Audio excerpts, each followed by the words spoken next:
Hi, and welcome to Digital Marketing Essentials, a series of how-to videos presented by the Great Ocean Road Regional Tourism Team. My name is Liz Price. And my name is Jo Burley. This series is about giving you practical, easy to follow advice on how to use social media to promote your business, how to make sure your customers can easily find you on Google, And how you can make the most of the digital marketing campaigns and initiatives we run to promote the Great Ocean Road region and businesses like yours. You might have a Facebook or Instagram page, perhaps both. They've become an essential tool for marketing any business. Statistics show that when customers need information, such as opening times or location, they are as likely to search on Facebook as anywhere else, including your own website. People who like your business can follow your page to find out what's new, ask a question, leave a review, and let others know about you. but more importantly, the audience targeting function allows you to reach the people who are not your customers yet, but are most likely to be interested in what you offer. There'll be a separate video about that in this series. First, let's cover a few basics about setting up a Facebook and Instagram page. If you already have Facebook and Instagram business accounts, you might want to follow along anyway to check they're set up properly. You can set up a Facebook page using your phone or computer.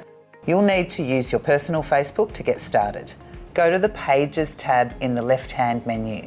Then select Create New Page, enter the page name.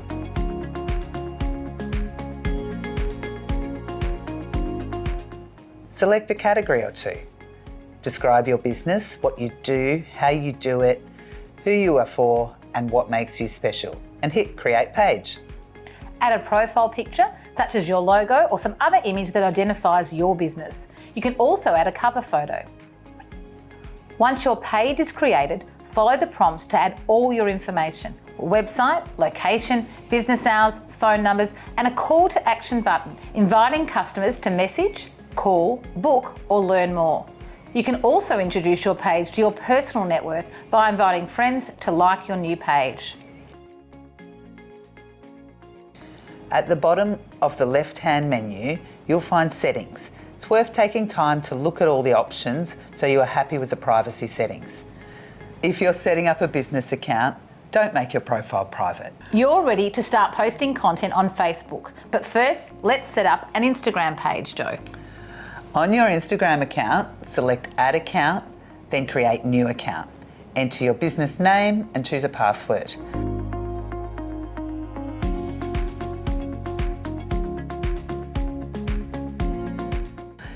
In the settings, make sure you switch to a professional account and select the category that best describes your business. Upload a profile image and add all the other important information about your business, including your website, contact details, and a bio or brief description.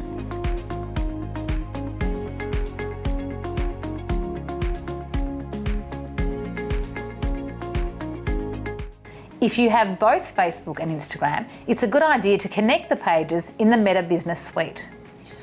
On your Facebook page, go to the page settings and select Instagram.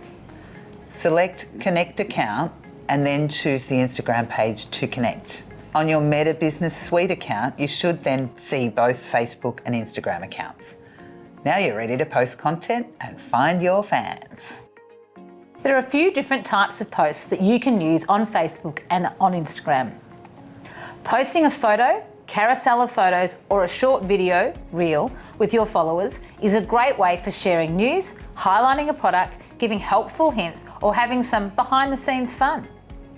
With Reels, you can add trending music and even graphics to make it more engaging. I love the stickers and I love the music. There'll be another video dedicated to creating video posts. Everything you post creates your feed. Think of it as a mosaic to build your brand. Our example business, the Apollo Bay Juice Bar, might want to post about Otway blueberries, supplying them with new season harvest, or a new smoothie for the summer. On Instagram, you can add a few hashtags that will help people find you, but don't add too many, and maybe check out the hashtags and see what else is on there before you do it. Great tip, Just Jo. to make sure. Both Facebook and Instagram have stories. You see these at the top of your feed. Stories are short snippets of video or photo content that disappear after 24 hours. They are great for creating a sense of urgency around an announcement or sharing something amusing that you don't necessarily want on your feed permanently. Also a great way, Jo, to experiment with content and see what people respond to. They also allow you to link through to things like your website. For example, Apollo Bay Juice Bar shared how they were supporting a local sports team with free halftime juices. Accompany each post with a short caption, and don't be afraid to include a few emojis to show your brand's personality.